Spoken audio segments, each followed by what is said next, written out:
Afternoon. I just got through picking tomatoes very carefully because I'm not feeling so good. I'm not feeling the best today, and so I thought, you know what, I should make a video about vitamin C and how much you can take, because I got sick last year with a certain thing, and they were offering me those antibody things, but I didn't take it, and I actually missed out on it, but I kind of wanted to. So I ended up taking prednisone. They put me on prednisone, and they put me on a Z-Pack. And I got through it. I could tell it was something that I had not had before, but I got through. And so I have something again, which is ironic because it's August. But, you know, I've been out a lot picking tomatoes. I just did this today, and I put something over me to kind of keep the bugs away. I have been getting devoured by mosquitoes, and so I'm not entirely sure what I have or what I'm sick with. But I wanted to talk about how much vitamin C you can take. You know, when I got sick last year, I took a ton of vitamin C, way more than what they tell you can take. And this is a very case-by-case thing, so I'm not going to tell everybody to take 3,000 or 4,000 milligrams every day of vitamin C. But some people can take up to 3,000 milligrams of vitamin C per day easily without getting sick or having diarrhea or getting an upset stomach. And it depends. It depends on your immune system, probably if you're male or female, probably your size, obviously, if you're an adult or a kid. But my dad, who is pretty old, he takes 2,000 milligrams of vitamin C daily. And my brother, who is a lot younger, a little bit skinnier, can only take 1,000 a day, if that, because if he takes more than that, it'll upset his stomach. And I can take 2,000 easily, but I could probably take 3,000. I haven't done that. I think I've maybe done it a few times. I know I was probably taking about 2,000 milligrams per day when I was not feeling well last year. And I'll tell you what else I was doing. I was eating lots of fruits and vegetables. I was eating vitamin C rich foods. And I was making salads from my garden. I was making my own tinctures. I was also meditating to, I think, 741 hertz, because it helps with chest congestion. So I did everything that I could think to do to get myself well. I did that, whatever you call it, I can't remember, croning or something like that, where you bend over on a bed or a mat where your chest is face down with you. Let's see, what else did I do? Oh, God, I did all sorts of things. I made juices. I made a lot of orange juice using oranges like these with spinach and maybe basil. I'm about to make a juice out of these oranges, and I'm going to show everybody that juice. I think I already made a video, kind of, sort of, but that's like the best thing in the world if you're not feeling good. If you're sick, if you have some type of virus, making freshly squeezed organic orange juice and then mixing it up with some, like in a Vitamix or something, with some organic spinach. You want everything to be clean, and then maybe a little bit of basil. I have basil here on my porch, and I'm trying to establish a very productive and healthy herb garden. So This is going to be part of my intake for the day. I'm going to juice these and make that spinach juice.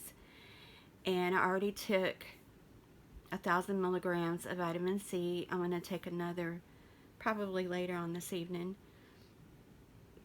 And I'm probably going to eat something with my tomatoes. I have a shrimp salad that I need to finish making. And that's going to have fresh herbs in it as well. I'm also putting in some fennel, but I'll make a video on that. So, yeah. I'm not going to tell you how much vitamin C to take because, again, it is a very personal thing. And if you have something going on, you know, I have a unique condition. I have NF2. And everybody has their own thing going. So if you have some type of condition where it's a little questionable what your vitamin regimen needs to be, then I have to advise you to consult with your GP or physician that you see on a regular basis before you make changes.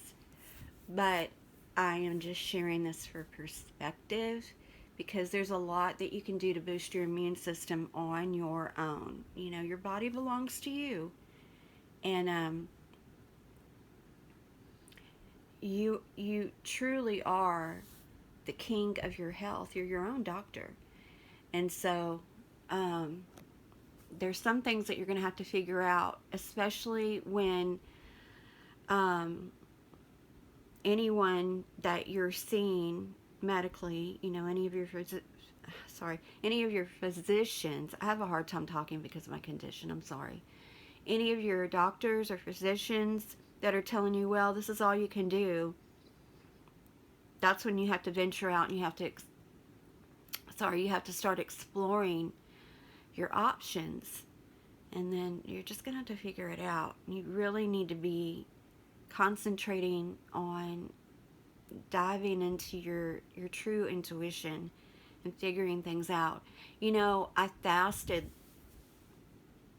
It was the year before last. I had brain surgery.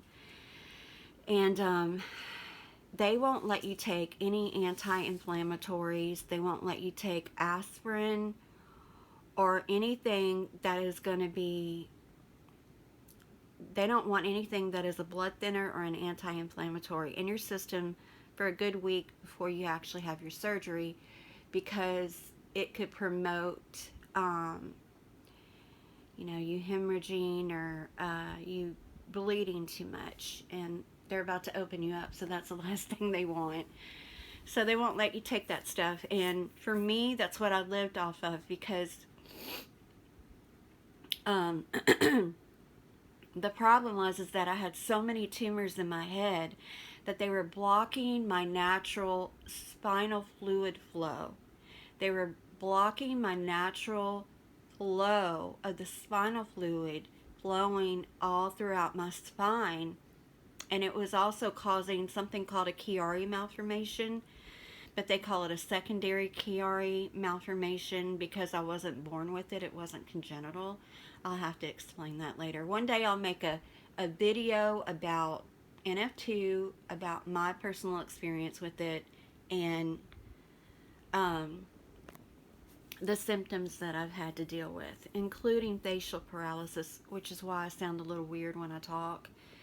If my inflammation is really bad, I have a hard time talking.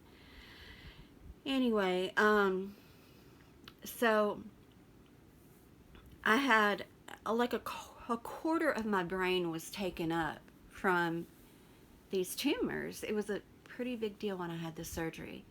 And I had headaches all the time. If I traveled, sometimes I would have to go into a public bathroom. Well, I mean like a, not a public bathroom, like, you know, gas station bathroom,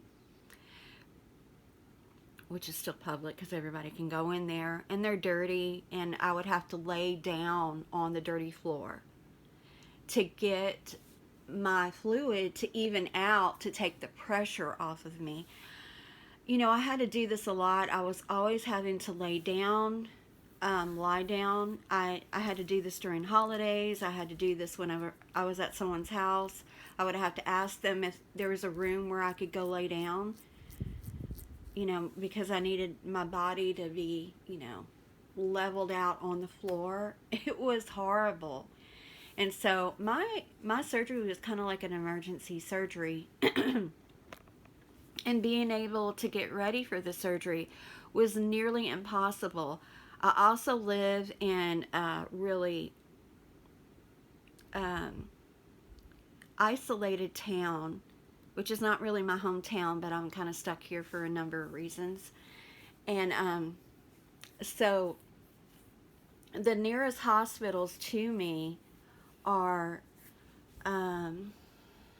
Vanderbilt and Norton, but I ended up having my surgery in Cincinnati, and that was a good 5 hours away. And my dad had to drive me to the hospital, and I had to lie down the whole time, and I couldn't take any aspirin. And so what I had to do, since I couldn't take anything for my pain or to relieve the inflammation, I had to fast. I had to dry fast. Dry fasting is the best natural remedy for inflammation. This is one of the reasons why a lot of people are turned on to it, is because of how quickly it brings your inflammation down. And so I had to dry fast for a few days, because I remember thinking, I'm so screwed. There's no way I'm going to be able to get through that car ride. And a lot of times when I would get in the car for any length of time and someone else is driving, because I usually wasn't able to drive, that's what I would have to do. I would have to lay down flat in the back seat. And I had to do this the whole way there. Because even with me fasting, I was still in the most horrible pain. And so it's kind of hard to explain. It feels like something is just taking up your entire head and you can't move. It would make me really stiff, and I would have to go lay down. And as soon as I laid down, I could feel immediate relief. And then I would have to lie down for a while before I could actually get up again and be functional. And usually, if I would take something, eventually it would subside and I could get up and I would be pretty functional. I'm not having that issue now. I'm having other issues, actually.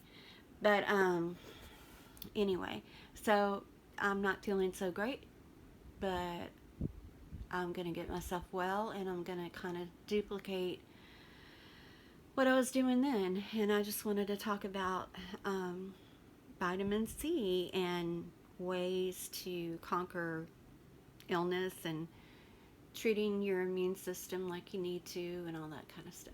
So anyway, I'm rambling and probably need to lay down now. So I just wanted to talk about that, and I hope everybody has a good evening. And I will talk a little bit more about my condition and my paralysis. I'll probably go ahead and make a video with me on it so that everybody can see what I'm suffering with, but I'm just not ready to do that. I have a lot going on in my life, and I'm not prepared for all that, but I will do it, because I know a lot of people need to hear my story. Everybody be blessed. Have a lovely evening.